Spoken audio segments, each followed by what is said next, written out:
오늘 주시는 말씀 로마서 1장 7절 우리 한 목소리로 크게 읽겠습니다. 시작. 로마에서 하나님의 사랑하심을 받고 성도로 부르심을 받은 모든 자에게 하나님 우리 아버지와 주 예수 그리스도로부터 은혜와 평강이 있기를 원하노라. 아멘. 어떤 분이 로마서를 이렇게 표현을 하셨더라고요. 성경이 반지 링이라면 로마서는 그 링 위에 있는 보석이다. 그래서 사진을 한번 이렇게 찾아보니까 이 사진이 이 표현을 잘 담고 있는 사진이라 싶어서 갖고 왔는데요. 이렇게 작은 다이아 같은 보석들이 있죠. 그런데 맨 가운데 가장 핵심적으로 중앙에 있는 저 보석, 이게 로마서라는 거예요. 물론 모든 성경이 다 중요하지만 이 로마서는 특별히 성경의 핵심인 복음을 아주 핵심적으로, 그러면서 성경 전체를 아우르는 굉장히 균형 잡힌 복음을 아주 영롱하게 16장 안에 이렇게 담고 있습니다. 굉장히 체계적이고, 그래서 로마서가 그 링의 바로 메인 보석이다. 저는 정말 동의가 됩니다. 그래서 저는 오래전부터 로마서를 우리 교회 가운데 풀고 싶다. 왜냐하면 제가 바라는 우리 교회의 신앙의 모습은 복음 위에 서 있는 거거든요. 그게 무슨 말씀입니까? 질문한다면 실은 다양한 양태의 어떤 신앙의 건축물들이 있습니다. 다소 문화적인, 또는 다소 철학적인, 또는 심리학적인, 또 전통적인. 예수님을 믿는 어떤 기초는 뭐 하나라고 볼 수 있지만 좀 다양한 형태의 그런 교회의 모습들이 있어요. 근데 제가 원하는 거는 복음 위에 서 있는 것입니다. 그러려면 복음이 깊이 열려야 하고, 또 그 복음이 우리 안에 쑥 들어와서 그 복음을 믿는 믿음 위에 성도님들이 단단하게 서 있을 때, 그때 이제 초대교회에서 보여지는 그 부흥, 또 선교, 이런 일들이 나타나거든요. 그래서 되게 마음속에 저는 언제입니까? 근데 좀 미진함을 느끼는 거예요. 제가 로마서를 정말 뭐 수백 번, 셀 수 없이 그렇게 35년 동안 읽었습니다. 그러니까 기계적으로 읽은 게 아니라 제 신앙이 쭉 성장함에 따라, 또 제 삶의 여러 환경의 변화, 또 영적으로 또 좋을 때, 또는 실패했을 때, 또 막 성장할 때, 또는 쇠퇴할 때, 그 상황 속에서 로마서를 계속 봤거든요. 굉장히 다양하게 하나님께서 로마서를 비춰주시면서 진리를 열어주시기는 하셨는데, 이게 아직 잘 안 열리는 부분이 있는 거예요. 또 이제 성경에 있어서 중요한 것은, 여러분들이 이렇게 성경 읽다 보면 헷갈린 부분이 뭐냐면, 어느 쪽에서는 이렇게 말씀하시고, 예를 들어서 믿음으로 구원받는다, 또 어느 쪽에서는 주여 주여 하는 자마다 천국 가지 못한다. 그럼 이게 헷갈립니다. 이 말씀을 붙잡을 때는 저쪽이 뭔가 가려지고, 또 그 반대편을 붙잡으면 이쪽이 가려지고, 또 우리 장로교회에서 오신 분들, 하나님의 어떤 예정, 선택이 굉장히 주요 교리잖아요. 근데 로마서를 읽다 보면 이게 믿음에 대한 강조, 또 행위에 대한 강조, 또 로마서 9장부터 보면 선택에 대한 말씀, 그런데 9장, 10장, 11장을 읽어보면 또 우리의 어떤 행함, 의지적 선택, 이게 같이 이렇게 나오기 때문에 정말 하나님의 어떤 지혜와 계시의 영으로서 진리를 보지 않으면 이게 헷갈린 겁니다. 도대체 뭐가 맞는 거지?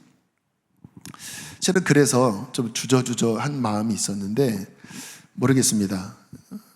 좀 무르익었다 하는 마음을 주셨고, 물론 아직 완벽하진 않지만 뭔가 때가 됐다라는 마음을 주시고, 또 우리 교회에 또 중요한 뭔가 계절의 변화를 주님이 주시는 것 같고, 그래서 당분간 뭐 1년이 될지 2년이 될지 모르지만 그동안 가르쳐 주신 복음, 또 준비하면서 더 디테일하게 열어주실 복음, 또 앞으로 진행될 LW 훈련 함께 쭉 진행하면서 우리 교회 안에 그 무엇보다 복음이 더 깊게 뿌리내리고, 또 복음이 더 든든하게 세워지고, 그 복음의 믿음 위에 선 성도들이 일어나게 되기를 간절하게 바랍니다. 바라기는 좀 목말랐으면 좋겠습니다. 여러분, 예수님이 왜 그 예루살렘에 있었던 박식하고 종교적인 경험이 많은 그 주 무대에 있는 사람을 택하지 않고 왜 갈릴리 어부의 나이 어린 10대와 20대에 왜 젊은 청년들을 제자로 부르셨을까?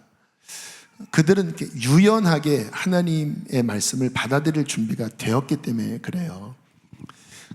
여러분, 하나님이 뭔가 우리에게 역사하실 때 제일 방해가 뭐냐면, 내가 옛날에 뭐 했다, 또는 나는 뭐 누구다, 뭐 누구의 자녀다, 또 뭐 나의 직분은 뭐다. 실은 이런 것들이 굉장한 걸림돌이 됩니다. 그래서 저도 다시 새로운 마음으로 하나님 말씀 앞에 또 서려고 하고, 우리 교회도 그렇게 새롭게 나가기를 기도하고 있고, 또 성도님들도 이 로마서를 함께 따라오면서 좀 백지 같은 마음을 가지시면서 좀 말씀을 잘 이렇게 빨아들이시고, 그리고 무엇보다 말씀을 더 깊이 묵상하여 여러분 안에 세워지게 되기를 축복합니다. 자, 이제 한 절 한 절씩 보는 방식으로 말씀을 살필 텐데요. 자, 로마서 1장 1절부터 함께 보겠습니다. 우리 큰 소리로 읽으실까요? 시작. 예수 그리스도의 종 바울은 사도로 부르심을 받아 하나님의 복음을 위하여 택정함을 입었으니. 자, 핵심 문장은 하나님의 복음입니다. 하나님의 복음. 이 복음을 위하여 택정했다라고 하는 번역보다는 부르심을 받았다고 하는 게 더 원문에 가까워요. 그래서 다른 역본에는 부르심을 받았다라고 해석을 해놓는 게 더 맞아요. 복음을 전하기 위해서 내가 부름을 받았다. 바울의 사명이 이 복음을 세우는 역할이었고, 그래서 바울을 통하여 지금 우리의 신앙의 모든 깃들이 다 바울 서신을 통해 세워졌습니다. 장장 한 사람을 통하여 13권이 기록됩니다. 신약 성경 27권 중에 거의 절반 13권이 바울 서신입니다. 그 핵심은 뭐예요? 복음이에요. 그런데 그것을 아주 집중적으로 집대성한 성경이 로마서라는 것입니다. 오늘 특별히 1절에 보면 하나님의 복음이라고 그렇게 정의를 하고 있는데요, 사람이 고안해낸 인간의 이론이 아니라는 것입니다. 여러분, 복음은 하나님이 직접 만들어내신 하나님의 복음입니다. 중요한 거예요. 이 땅에 많은 종교들이 있잖아요. 다 사람이 고안해낸, 사람이 만든 썰입니다. 그런데 우리를 구원하는 복음은 하나님의 지혜로, 그리고 하나님이 직접 자신의 본체이신 아들을 보내사 그 복음을 완성하셨습니다. 그래서 복음은 하나님의 복음이고, 하나님이 다 쏟아부으신 자신의 본체이신 아들을 십자가에 죽게 함으로써 완성하신 하나님의 복음입니다. 이 하나님의 복음은 능력이 있습니다. 하나님이 만드신 거기 때문에 이 하나님의 복음만이 우리를 구원합니다. 사도 바울이 이 복음을 쭉 기록한 후에 로마서 16장 끝에 보면 이렇게 매듭을 짓고 있어요. 굉장히 중요한 말씀인데요, 요약본으로 함께 읽겠습니다. 시작.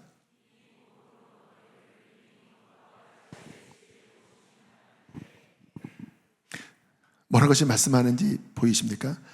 복음으로 구원할 뿐만 아니라 이 복음으로 너희를 능히 견고하게 든든하게 세우실 것이다. 여러분, 우리의 신앙이 언제 든든해지는지 아세요? 복음 위에 확실하게 믿음으로 설 때, 이 복음의 진리가 우리 안에 분명할 때 복음이 우리를 능히 세우는 것입니다. 복음이 모든 고난도 능히 이기게 하는 거예요. 여러분, 초대교회를 보면 아직 신약 성경이 완성되지 않았습니다. 이렇게 편지로 하나님은 복음을 쭉 가르치셨어요. 그런데 초대교회 상황을 보면 엄청난 핍박이 있었잖아요. 이 로마서 기록하고 몇 년 뒤에 네로 대박해가 시작됐습니다. 예수 믿는 것 때문에 감옥에 가고 사자밥이 되고 화형을 당하는 상황이었는데, 그 당시에 이 외적으로는 아직 조직되지 않는 허름한 교회 같았는데 초대교회 성도들은 그냥 장엄하게 순교를 택하면서 그 고난을 정말 브레이크스루 하면서 뚫어내요. 강건한 믿음이었다는 거거든요. 근데 오늘날 우리 보면 이런 예배당도 기가 막히고 시스템도 뭐 정말 굉장히 역사 깊은 시스템이 있고 뭐 정말 기가 막힌 가르침이 있는데 성도들의 신앙이 너무 나약합니다. 너무 나약해요. 조금만 어려우면 막 원망하고 불평하고 하나님이 이러실 수가 있냐. 정말 요 신앙 상태에서 초대교회로 옮겨놓으면 몇 명이나 믿음 지킬까요? 몇 명이나 믿음 지킬까요? 믿음 지킬 수 있겠습니까? 예수 믿으면 죽인다고 하면 믿음 지킬 수 있겠습니까? 무슨 차이일까요? 여러분, 초대교회는 복음이 분명했습니다. 복음이 강력했어요. 그래서 그 복음으로 그들이 든든하게 섰기 때문에 정말 고난도 순교도 그냥 뚫고 나갈 수 있었거든요. 근데 오늘날 현대교회의 약점이 뭐냐면 지식은 많은데 복음에 대하여 분명한 이해가 결여되어 있어요. 없는 건 아닙니다. 근데 되게 얕아요. 그리고 굉장히 섞여 있습니다. 복음과 복음이 아닌 많은 것들이 함께 이렇게 섞여서 믿음의 구조를 형성하고 있습니다. 평상시에는 좋을지 모르지만 제대로 된 시험이 오면 결국 진리가 아닌 것은 다 허물어져 버리거든요.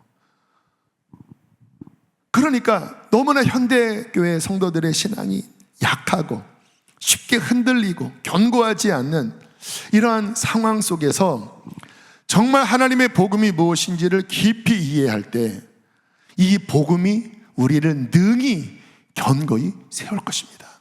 앞으로 마지막 때 정말 큰 환난이 우리에게 닥쳐올 텐데 이것을 이길 힘은 오직 복음이 우리에게 열려지는 것입니다.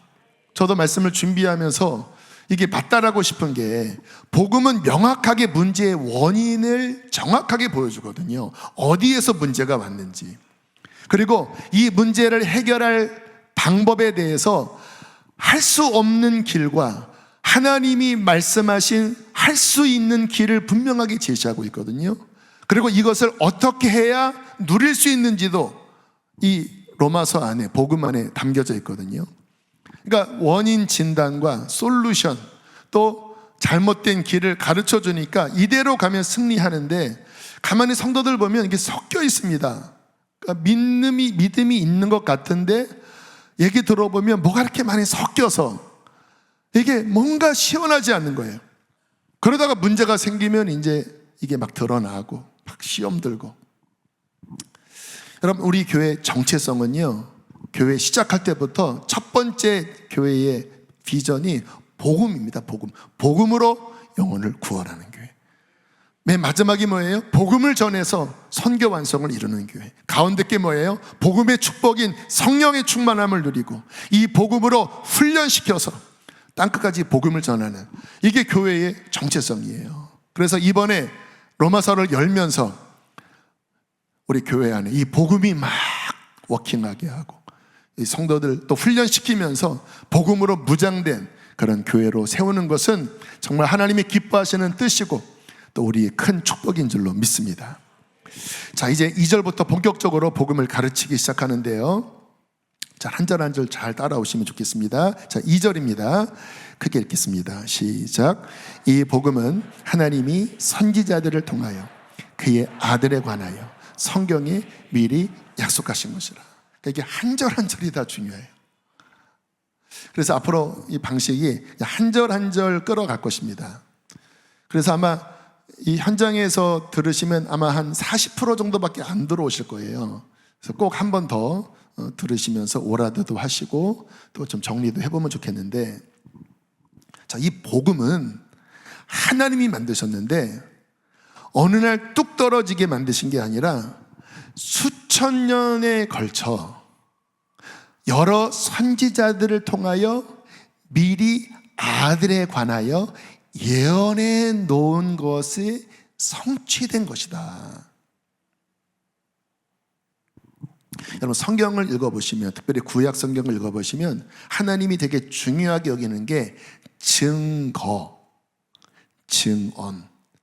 십계명 중에 거짓 증거하지 말라는 말이 있잖아요. 어떠한 한 사안에 대해서 거짓말로 법정에서 증언하는 것은 십계명에 위반되는 중죄라는 거예요. 왜냐하면 하나님에 있어서 어떤 사람의 죄의 유무나 또는 어떤 하나님의 진리를 확증하는 데 있어서 주님의 방식은 그냥 무조건 무턱대고 믿으라가 아니라 분명한 증거, 분명한 증언을 주시는 바탕 위에 믿으라는 것입니다. 법조계에 계신 분들은 그것이 무슨 말인지 알 거예요.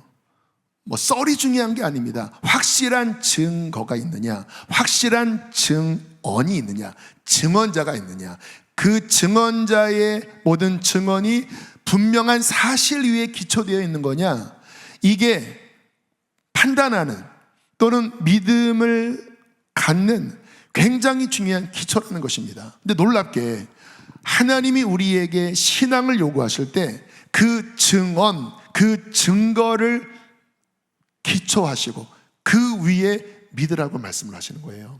여기 특별히 남성분들, 어떤 이성적이고 그분들이 갖고 있는 오해 가운데 하나가 뭐냐면, 예수님을 믿는 거는 그냥 믿기 힘든 어떠한 이야기를 그냥 억지로 또는 뭐 그냥 무대뽀로 무식하게 믿는 것이다 라고 생각들을 하는데, 여러분 전혀 그렇지 않습니다. 하나님께서 우리에게 믿을 수 있는 어마어마한 증거, 어마어마한 증언을 하시고 제시하는 거예요. 어마어마한 거거든요. 좀 이따가 설명하겠지만. 근데 그것을 받아들이고 받아들이지 않고는 그건 이제 본인의 몫인데, 근데 주님의 이 제시하는 바가 정말 이건 하나님이 아니면 할 수 없는 사실이다라고 받아들일 수밖에 없는 종류의 증언, 증거를 하셨다라는 거예요. 그것이 뭡니까? 수천 년에 걸쳐 다양한 시대의 선지자들을 통하여 하나님이 이 아들에 관하여 주님이 우리를 믿을 수밖에 없는 복음에 대한 증언, 증거를 해놓고 그것이 이루어지게 함으로써 이래도 믿지 않겠느냐, 이렇게 하셨다라는 거예요. 그래서 지금 우리 현대교회는 이런 방식을 잘 취하지 않습니다. 그러니까 하나님이 수천 년 동안 증언하신 것을 살피고, 그리고 정말 그러한가 우리 안에 묵상하고 연구하고, 이런 방식이 아니라, 그래서 실은 복음의 기초가 약한 거거든요. 그래서 저는 성경대로 흘러가기 때문에 지금 로마서에서 끌고 가고 있는 그 하나님의 논리 전개, 하나님의 그 서사에 대해서 그대로 따라가면서 복음을 제시하려고 하는 겁니다. 왜? 그게 바로 초대교회였고 그 위에 세워져야 믿음이 견고하다고 제가 믿기 때문에.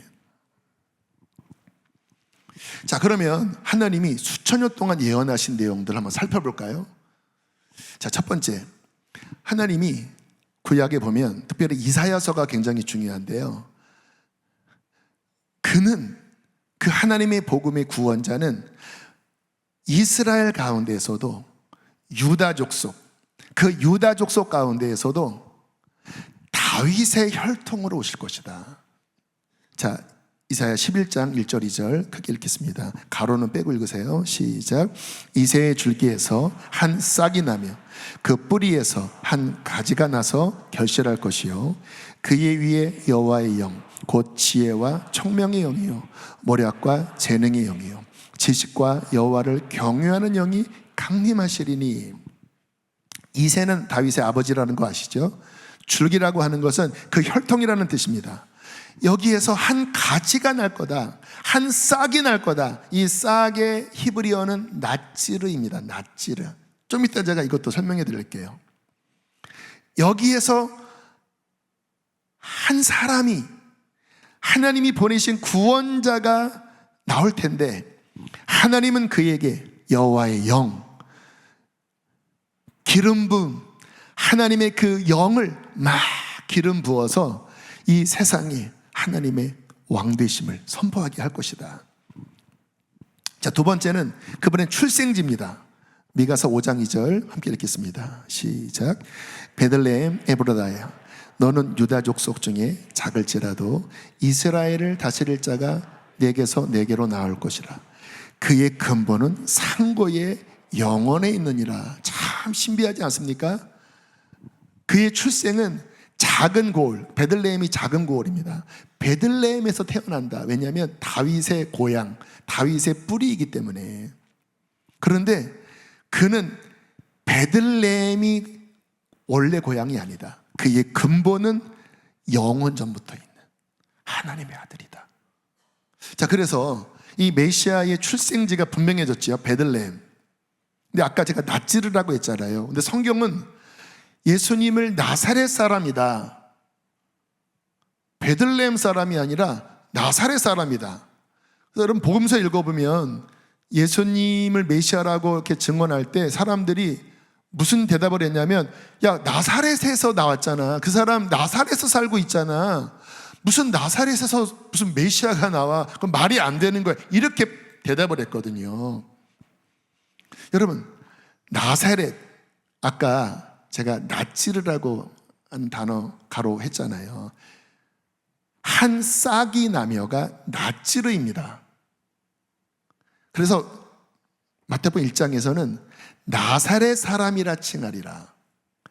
한 싹, 한 낫지르가 날 것이다. 그는, 이 나사렛은 인구 300명 정도밖에 되지 않는 아주 깡촌 중의 깡촌입니다. 그는 깡촌에서 자라서 나사렛, 낫지르, 한 싹, 그렇게 불릴받을 것이다. 그런데 그의 고향은, 그의 출생지는 또 베들레헴일 것이다. 여러분, 이와 같은 예언이 다양한 시대에 하나님이 선지자들에게 계시를 주셔서 기록하게 하셨는데, 이게 정말 이루어지는 게 쉽지 않은 예언들이라는 거예요. 더 어려운 예언 보여주실까요? 이사야 7장 14절 함께 읽겠습니다. 시작. 그러므로 주께서 친히 징조를 너희에게 주실 것이라. 보라, 처녀가 잉태하여 아들을 낳을 것이요 그의 이름을 임마누엘이라 하리라. 처녀, 하나님의 징조는 무엇입니까? 그 메시아는 처녀를 통해서 나온다. 불가능한 예언으로 보이잖아요. 근데 여기에 또 모순점이 뭐냐면 다윗의 가문에서 나온다고 하는데, 그런데 처녀에게서 태어나요. 그러면 다윗의 혈통에서 나오면 처녀로 태어날 수 없는 거고, 이게 서로 양립할 수 없는 예언 아닙니까? 근데 이게 같은 이사야서에 나오는 거예요. 메시아는 다윗의 아버지 이새의 혈통이다. 그런데 그는 처녀 출생이다. 근데 지금 우리 구원받은 입장에서, 복음이 완성된 입장에서 보면 그럴 수밖에 없어요. 왜냐하면 하나님이 우리를 구원하는 데 있어서 우리의 죄를 대신 짊어질 분은 우리를 위해서 피를 흘려야 하는 분입니다. 그 말은 뭐냐면 사람이어야 된다는 거예요. 그러니까 인간의 혈통으로 오셔야 된다는 거예요.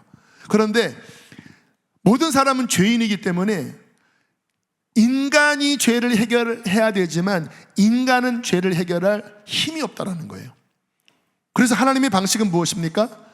하나님 그분이 친히 인간이 되셔서 하나님이자 인간인 도저히 사람이 고안해낼 수 없는, 사람이 상상할 수 없는 방식으로 메시아의 출생을 택하셨다라는 거예요. 그런데 그 양립할 수 없는 진리가 성경 안에 메시아의 혈통, 동시에 처녀 출생. 근데 여러분, 마태복음에 보면 이게 어떻게 이루어지는지 아세요? 마리아가, 요셉이죠. 요셉이 다윗의 혈통이죠. 요셉이 마리아와 정혼을 합니다. 이게 오늘날로 표현하면 약혼이라고 할 수 있지만, 근데 이 유대 문화 안에서는 이 정혼은 법적으로 결혼과 동등한 효력을 발휘합니다. 그런데 정혼을 통해서 법적인 부부관계가 되지만 본격적인 결혼을 하기 전까지 한 1년간은 좀 떨어져 살면서 남자가 집도 준비하고, 그리고 때가 되면 이제 와서 혼인잔치를 하는 거예요. 마태복음 25장에 이제 신랑이 오는 장면이 요 정혼과 그 혼인잔치 사이에 기간이 있거든요.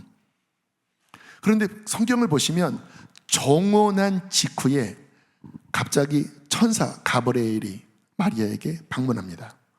그리고 뭐라고 말씀하세요? 너 성령을 통해서 잉태했다. 나실 바 그는 하나님의 지극히 거룩한 자다. 메시아 구원자다. 그러니까 이게 법적으로는 다윗의 혈통을 정혼으로 취득한 다음에, 그런데 일반적인 관계가 아니라 하나님께서, 하나님 그분이 사람의 몸을 입은 신적인 방식으로, 성령으로 잉태된 방식으로 마리아의 태 안에 들어와서 이사야 7장의 예언과 또 이사야 11장의 예언을 아주 놀랍게 성취한 출생을 기록하십니다. 마태가 이것을 기록할 때 아마 이 생각을 했는지 모르겠습니다. 근데 지금 와서 보면 진짜 절묘한 하나님의 역사가 이루어졌다라는 거예요. 그리고 또 뭐라고 예언하고 있습니까? 그분의 희생과 그분의 그 십자가의 고난에 대해서 성경은 예언해 놓았는데요. 자, 이사야 53장 1절부터 6절까지를 한번 쭉 보시면, 제가 읽을 테니까 눈으로 따라오십시오. 이사야 53장은 기가 막힌 성경입니다. 예수님 탄생 600년 전에 주님의 그 십자가에 대해서 너무나 리얼하게 표현을 해놨어요. 아마 유대인들이 이거 보면 예수님에 대해서 정말 굉장한 어떤 충격을 받을 것 같아요. 우리의 전한 것을 누가 믿었느냐? 여호와의 팔, 이 팔은 하나님의 구원의 능력을 의미합니다. 누구에게 나타났느냐? 그는 메시아죠. 주 앞에서 자라나기를 연한 순 낫지를 갖고 마른 땅에서 나온 뿌리, 삐쩍 말른 고운 모양도 없고 풍채도 없는, 우리가 보기에 흠모할 만한 아름다운 것이 없는 고난의 종으로, 연약한 인생의 모습으로 너희의 죄와 질고를 짊어질 흠모할 만한 것이 없는 모습으로 나타나셨다는 거예요. 그는 멸시를 받아 사람들에게 버림을 받았으며 간고, 고초지어, 서퍼링, 간고를 많이 겪었으며 질고를 아는 자라.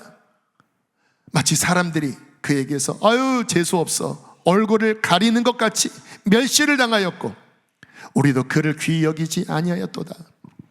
그는 실로 우리의 질고를 지고 우리의 슬픔을 당하였거늘 우리는 생각하기를 제가 뭐 잘못된 거야, 저 저자가 죄인이야, 징벌을 받아 하나님께 맞으며 고난을 당한다 하였노라. 그가 찔림은 우리의 허물 때문이라, 그가 상함은 우리의 죄악 때문이라. 그가 징계를 받음으로 우리는 평화를 누리고 그가 채찍에 맞음으로 우리는 나음을 받았도다. 6절 함께 읽겠습니다.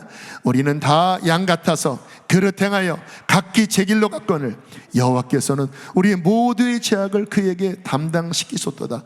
여러분, 신약의 입장에서, 우리 입장에서 이것은 이미 너무나 분명히 성취된 그냥 신약 성경의 이야기입니다. 근데 구약의 입장에서는요, 기가 막힌 예언이죠. 얼마나 사실적입니까?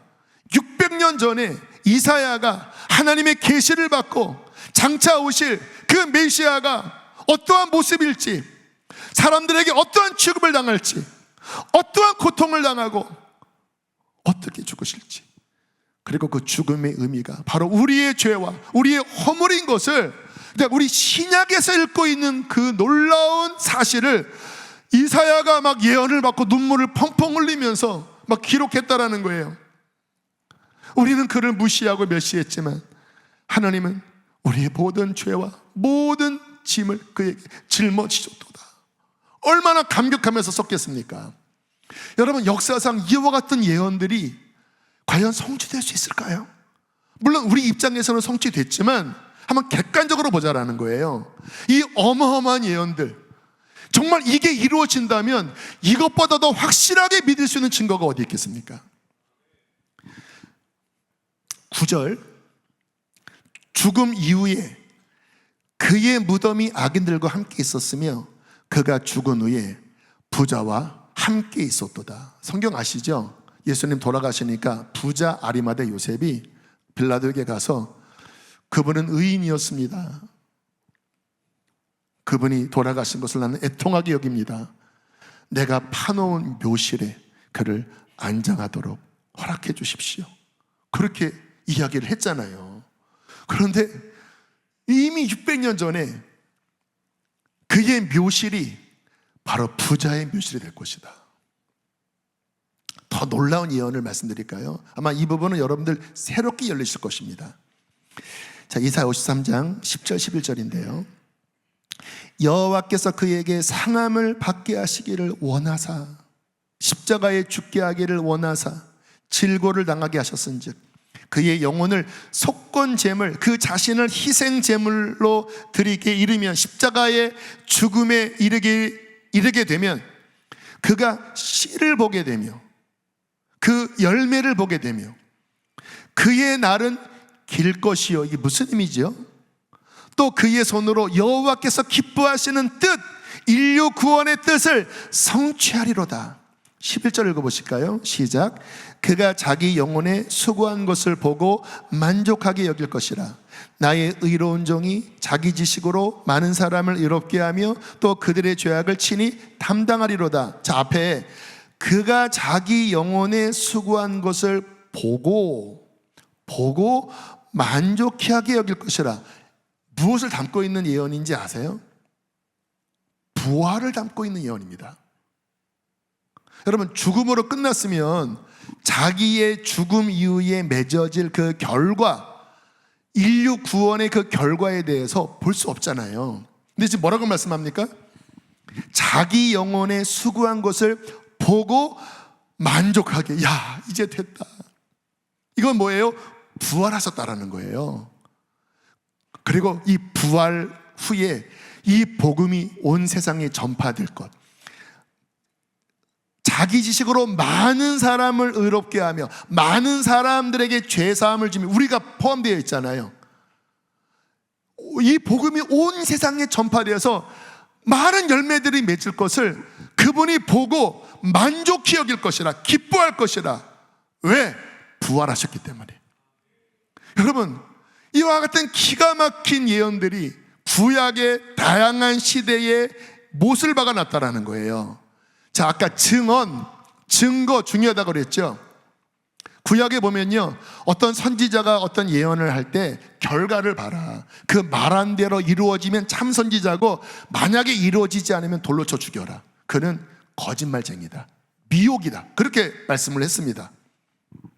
근데 이게 지금 하나님이 바로 이 판단의 기준을 하나님이 갖고 오신 거예요. 하나님이 직접 선지자들에게 예언의 영을 주셔서 이 도저히 인간으로서는 불가능한 이런 예언들을 못 박아 놓으시고, 이제 결과로서 이게 성취되어져야 돼요. 성취되지 않으면 하나님 거짓말쟁이입니다, 또는 하나님 안 계신 거예요. 그러나 성취된다면 여러분, 이것은 믿을 수밖에 없는 증언이고 증거인 것입니다. 어떤 수학자, 물리학자가 조사해 보니까 이 성경의 구약의 8가지 예언이 실제 이루어질 확률을 수학자가 조사해 보니까 10의 17승분의 1로 결과를 냈더라고요. 불가능한 일입니다. 그런데 때가 참에 하나님이 그의 아들을, 다윗의 가문, 그리고 성령의 잉태, 그리고 주님이 출생할 때 그 당시에 황제가 호구조사하라고 하니까 그들이 베들레헴에 가서 아기를 낳고, 그리고 헤롯이 막 죽이려고 하니까 애굽에 피신했다가 낫지르 나사렛에서 숨어서 자라시고, 그리고 때가 되매 공적 사역 시작하시다가 정말 채찍에 맞고 창에 찔려 돌아가시고, 그리고 사흘 후에 부활하시고, 그리고 이 복음이 주님의 말씀처럼 온 세계에 지금 2000년 동안 전파되면서 이 예언의 이 현장, 그 예언의 서사의 그 물줄기 가운데 지금 우리가 이 말씀대로 서 있는 거예요. 무슨 말씀인지 아세요? 이래도 믿지 않겠느냐. 제가 이렇게 유튜브에 무슨 외계인이 있냐, 또 진화의 증거가 있냐, 가만히 보면요, 별거 아닌 요런 뼈조각 하나, 또는 화성에서 요런 흙 하나 보고 비스무리하면 와, 이게 외계인이 있고, 와, 이게 진화의 증거고, 이게 무슨 유인원의 증거다. 가만히 보면 요만한 거 하나를 가지고 살을 붙여서 어떤 썰을 만들더라고요. 근데 지금 제가 말씀드린 이와 같은 하나님의 증언과 증거는요, 이거는 하나하나마다 도저히 불가능한 이야기들입니다. 그런데 하나님은 그의 능력으로 이 일을 이루셨습니다. 그리고 온 세상에 이가 바로 내가 보낸 메시아 구원자다, 믿으라 이 말이에요. 믿을 수 있는 증거를 보여줬으니까 믿으라 이 말이에요. 그래서 정상적인 이해를 가지면 그냥 믿습니다. 그런데 가만히 보면요, 그래도 못 믿어요. 믿음은 모든 사람들의 것이 아닌 것 같아요. 성경의 말씀대로. 참 안타까운 거죠. 그러나 저는 분명하게 증언하고 분명하게 선포합니다. 우리의 믿음의 근거는 확실합니다. 예수 그분이 이 모든 예언의 성취자이시고 완성자이십니다. 심지어는 어떻게까지 했는지 아세요? 십자가 달려 이제 돌아가실 때 갑자기 성경이 이렇게 표현되어 있습니다. 성경을 응하게 하려 하사, 그리고 마지막 돌아가시기 한 5분 전에 고개를 드십니다. 그리고 뭐라고 말씀하십니까? 내가 목마르다. 십자가의 형벌이 워낙 고통스러우니까 그 밑에 포도즙인데 아주 신식초 같은 포도즙이 있거든요. 신물 입에 대주는. 그래서 마지막 목마르다고 하면 그걸 이렇게 먹여주는 게 나름대로 그런 어떤 문화하고 자비였던 것 같아요. 주님이 마지막에 그거를 입에 대달라고 하십니다. 그리고 뭐라고 말씀하세요? 다 이루었다. 여기 시편에 보면 내가 가랄 때에 신식초를 입에 대었나이다, 그 예언이 하나 남았단 거예요. 그래서 마지막 돌아가시기 몇 분 전에 그것까지 다 성취하시고 마지막에 뭐라고 말씀하십니까? 다 이루었다. 그게 뭐냐면 모든 예언을 다 성취했다. 그리고 돌아가신 거예요. 여러분, 얼마나 하나님이 우리를 구원하길 원하시고, 예수께서 그 하나님의 예언을 온몸을 다 투신하셔서 마지막 십자가에 돌아가시기 직전까지 그 식초를 입에 대시면서까지 구약에 예언된 그 모든 것을 이루시면서, 그리고 사흘 후에 부활하시면서 온 만국에 내가 바로 너희를 구원할 구원자라고 선포하신 것입니다. 자, 계속 말씀을 다시 로마서로 돌아오면요, 자, 로마서 1장 3절과 4절을 보면 예수님의 정체성에 대해서 말씀을 하고 있습니다. 여러분, 지금 몇 절 오지 않았는데요, 지금 성경이 굉장히 다채롭게 여기서 강해되고 있어요. 그러니까 신앙의 중요한 것은 균형입니다. 그러니까 제가 왜 성경을 굉장히 다독을 많이 하냐면 그 성경에서 보여주는 그림을 그대로 따라가려고 하는 거예요. 자, 복음은 예수거든요. 그 예수님이 누구시냐? 3절에서는 그러니까 두 가지 정체성이 있습니다. 인간으로서의 정체성, 다윗의 혈통, 다시 말하면 육신을 입고 오셨는데 다윗의 혈통으로 오신 사람으로 오신 분이시다. 여기 3절의 내용이고요. 자, 이번에 읽을 4절은 또 다른 정체성을 이렇게 표현을 하십니다. 4절 함께 읽겠습니다. 시작.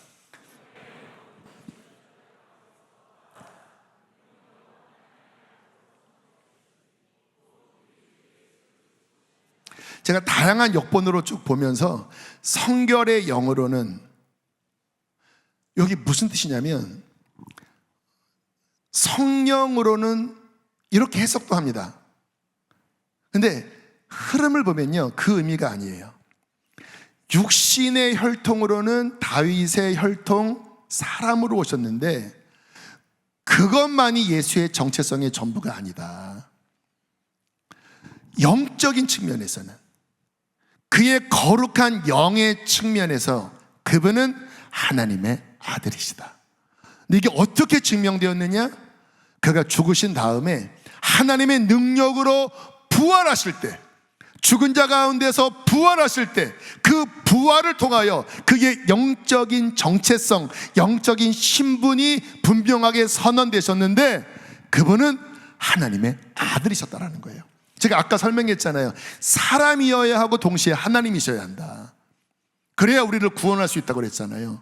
그래서 육신의 혈통으로 오셨을 뿐만 아니라 동시에 부활을 통하여 나는 하나님의 아들이다. 이 두 가지 신분과 정체성이 한 분 예수 안에 아주 절묘하게 균형을 잡힘으로써 그분이 메시아임을 로마서에서 선포하고 있는 거예요. 지금이야 이게 이제 정리가 됐으니까 뭐 삼위일체 또 예수님이 하나님이자 또 신이자 정리됐으니까 여러분은 그게 부대끼지 않을 텐데요. 한번 당시 상황을 보시면 이게 이제 기독론이라고 합니다. 예수가 누구신가? 사람인가? 하나님인가? 그래서 그 당시에 이게 정리가 안 될 때 유대인들은 제일 힘든 게 뭐냐면 예수가 하나님이라는 말이 제일 힘들어요. 왜냐하면 유일신 신앙이잖아요. 그래서 야훼만 하나님이옵니다. 그런데 예수가 하나님과 동등된 분, 하나님의 아들, 이 이야기가 들어오면 부대끼는 거예요. 왜냐하면 그 우상 숭배하는 것 같은 마음이 드는 거예요. 지금도 유대인들은 그렇습니다. 예수가 위대한 정말 인류의 구원을 위해서 고난당한 분이다. 거기까지는 수용 가능한데, 그런데 그분이 하나님이시다, 하나님의 본체시다, 하나님의 아들이다 하면 거부감을 느껴요. 여러분, 사도 바울은 더 그런 사람이었겠죠. 바리새인이었으니까. 근데 하나님이 계시하신 것입니다. 지금도요, 여호와 증인은 여호와 증인이 나름 성경 가지고 이렇게 접근하잖아요. 그런데요, 결정적인 문제가 뭔지 아세요? 예수님을 하나님의 아들로 보지 않고 인간으로만 봅니다. 여러분, 이슬람 아시죠? 그들이 갖고 있는 경전이 꾸란인데 성경 비스무리합니다. 이사, 예수거든요. 예수 이야기가 나와요. 예수를 훌륭한 선지자로 추앙합니다. 그런데 어디서 걸리는지 아세요? 하나님의 아들로 보지 않아요. 여러분, 우리가 예수님에 대해서 이해할 때 그분은 하나님의 아들이다. 지금 우리는 다 믿고 있으니까 거리낄 게 없으시겠지만 어쨌든 치우치지 않게 예수님은 하나님의 아들이다. 그런데 그 당시에 보면 또 다른 이단은 뭐냐면 영지주의인데요. 영지주의는 예수님은 신이다, 영적으로 거룩한 분이다. 그런데 타락한 육신은 입고 오지 않았다. 그래서 예수님을 표현할 때 그냥 신, 영 이렇게 표현합니다. 육신을 입고 온 것은 거절해요. 그래서 요한 1서에 보면 예수께서 육신을 입고 오신 것을 부정하는 그가 바로 적그리스도다. 그게 뭐냐면요, 치우쳐 버리는 거예요. 근데 진리는 뭐냐면 균형입니다. 그래서 성경을 깊이 보면 이게 상반된 것 같은 것 안에 하나님의 영롱한 어마어마한 지혜가 담겨져 있습니다. 저는 우리 성도님들에게 더 열려지게 되기를 축복합니다.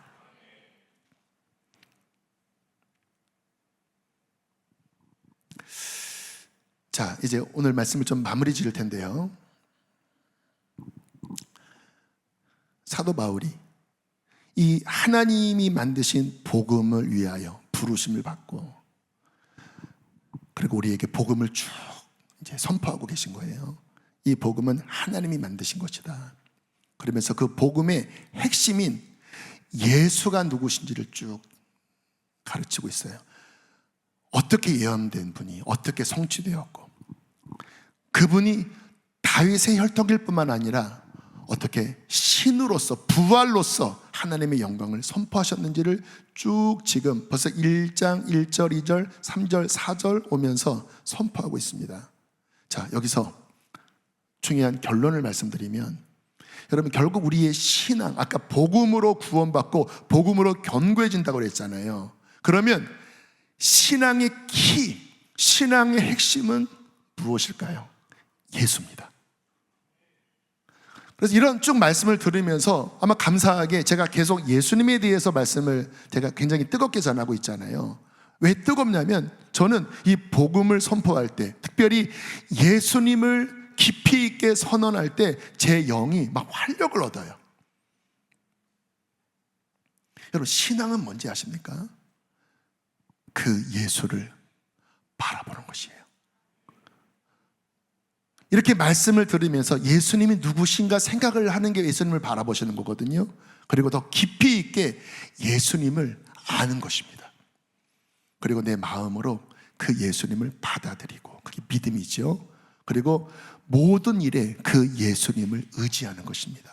주님, 주님이 나의 구원자라고 한 말씀을 믿습니다.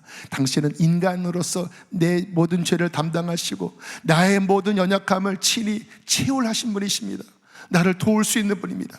주님은 부활하셨기 때문에 사망 권세를 이기시고 하나님의 아들로서 나를 능히 구원하고 나를 능히 도울 수 있는 분입니다. 이게 예수님에 대해서 지금 여러분들이 듣고 이해하고 이제 믿음으로 취하시는 거잖아요. 여러분, 그렇게 예수님을 바라보고 예수님을 의지하고 예수님께 뿌리를 내릴 때 그 예수님 안에 있는 구원의 능력이 작동하기 시작하는 거예요. 복음으로 견고하게 세운다고 그랬잖아요. 여러분, 이게 답입니다. 좋은 이론들이 있습니다. 좋은 가르침들이 있어요. 요즘 뭐 여러 강의들 들어보면 뭐 우리 오은영 박사, 그분이 크리스찬인지는 아닌지 모르지만 뭐 여러 가지 솔루션을 주면 막 애들이 막 뭐 금쪽이들이 막 뭐 변화되고 막 그런 것들이 있잖아요. 또 막 가정 상담하면 막 좋은 어떤 그런 결과들이 있잖아요.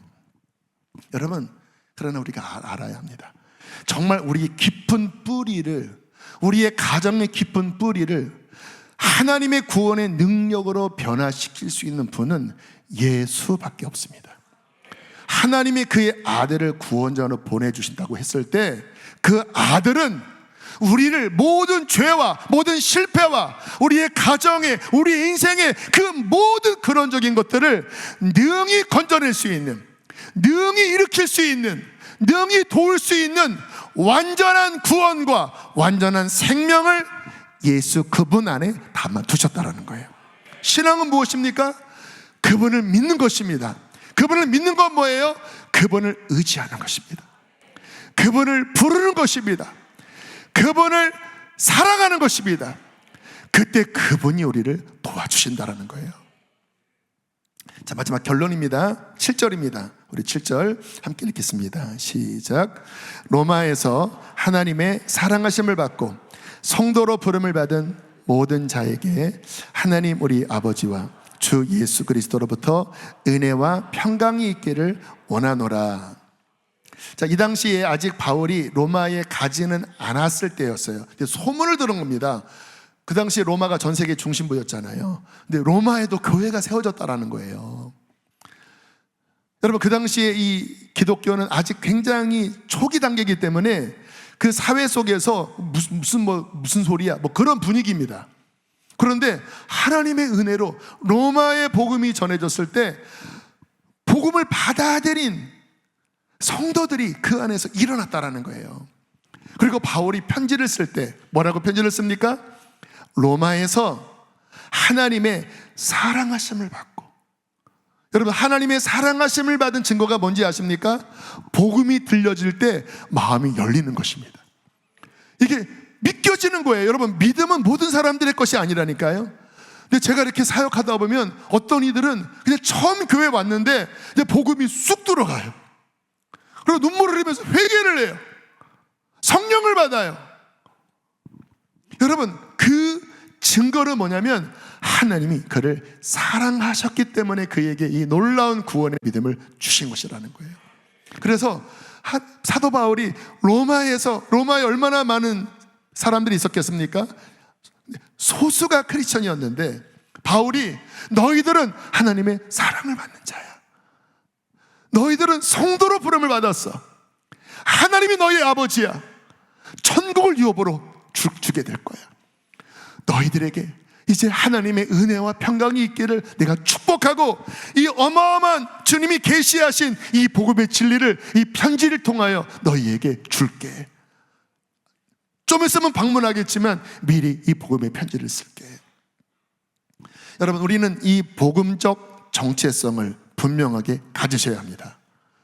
여러분, 정말 저와 여러분이 예수님을 정말 믿고 성령을 받고 하나님의 자녀가 되었다면 우리에게 암이 있든지 사업이 망해서 경제적으로 큰 어려움 가운데 있든지 나의 출생이 뭔가 좋지 않은 출생으로 말미암아 내 인생이 세상 보기에 루저 같은 모습이든지 상관없이 이 복음을 믿는 자가 되었다면 우리는 하나님의 사랑하심을 받은 자입니다.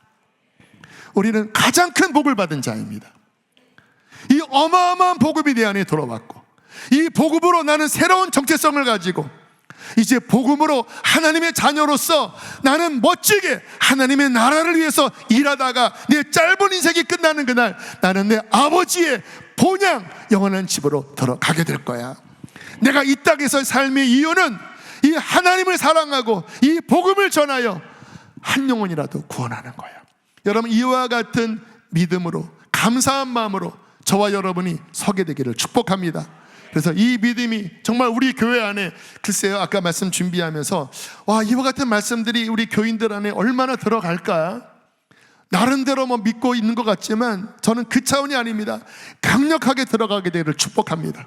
강력하게 빌드업 되기를 축복합니다. 거기에 막 하나님의 생명과 능력을 받고 여러분들이 이 복음을 전하지 않을 수 없는, 이 복음을 외칠 때 많은 열매를 맺는 여러분, 그와 같은 역사가 있게 되기를 축복합니다. 그와 같은 믿음으로 함께 이 로마서의 여행을 시작하게 되기를 바랍니다. 우리 함께 시간 찬양하시고 기도하겠습니다.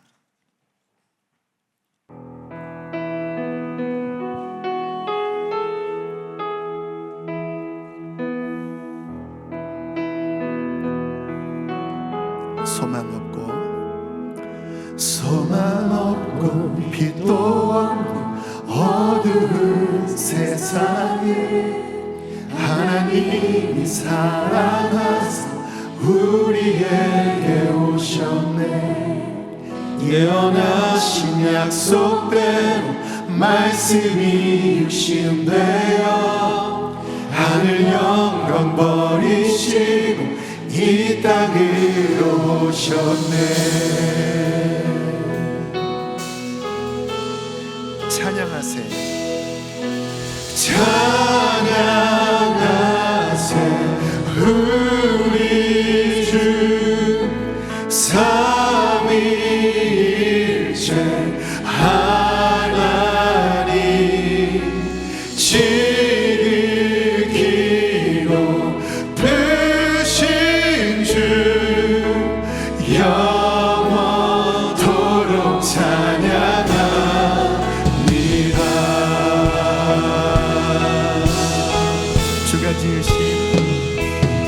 주가 지으신 모든 세상을 구원하려 영광의 주 예수님이 죽음을 택하셨네. 그 고통 속에서도 주의 뜻 기억하사 길을 잃은 우리 십자가를 지셨네.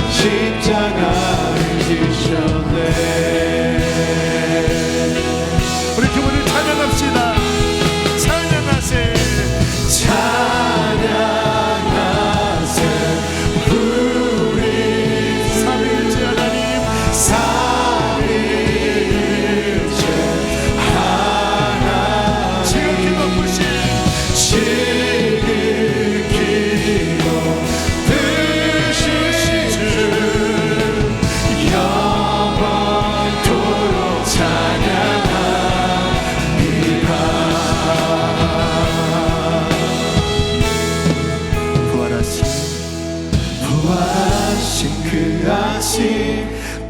마치 무덤 하나님의 아들로 선포되신 날이에요. 죽임 당한 어린 양 그분은 죄와 사명을 이기셨습니다. 이기셨네. 생명의 길 되시니 그리스도를 통해 아버지께 오른 자 모두 회복돼. 이게 바로 복음의 능력이지요. 주가 세우신 교회 성령이 이끄시네. 영원한 주의 복음 무너지지 않아. 주의 보혈로 인해 나는 자유케 됐네. 예수의 사랑 새 생명을 얻었네. 삼위일체 하나님을 찬양합시다. 찬양하세 우리 주 삼위일체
보십시오.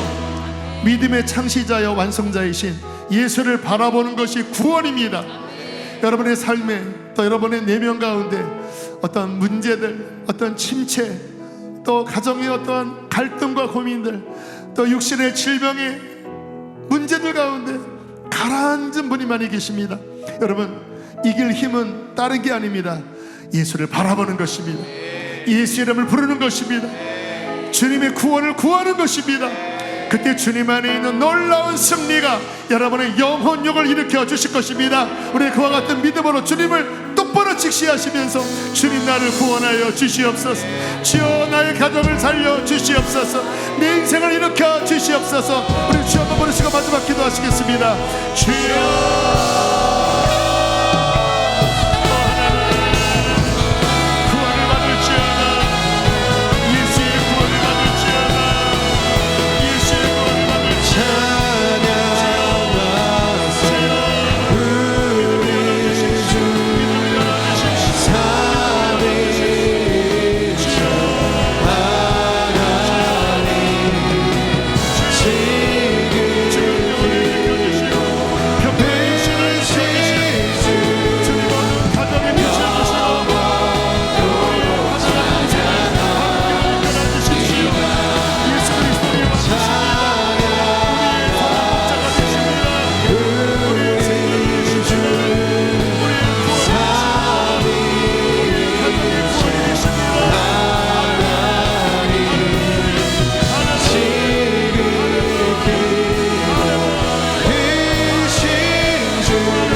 예수, 나의 생명, 나의 구원, 나의 능력, 나의 지혜.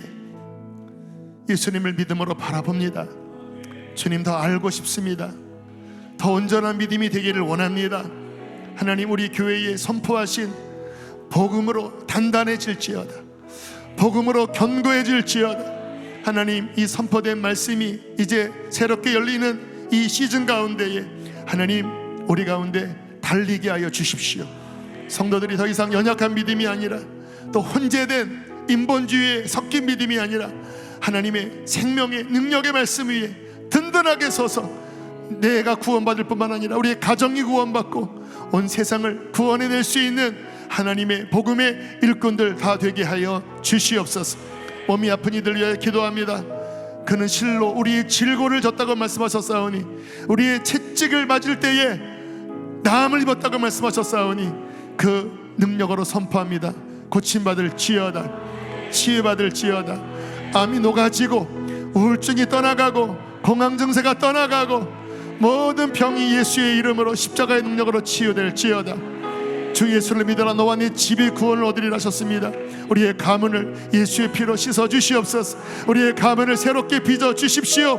이제 명절에 가족들을 만날 텐데 하나님 주님 역사하여 주시어서 복음이 선포되어지게 하시고 아버지 기도가 선포되어지게 하시고 우리의 가정들이 새롭게 되게 하여 주시옵소서. 귀한 예물 봉헌합니다. 기쁘게 받으시고 사랑하는 성도들을 축복해 주십시오.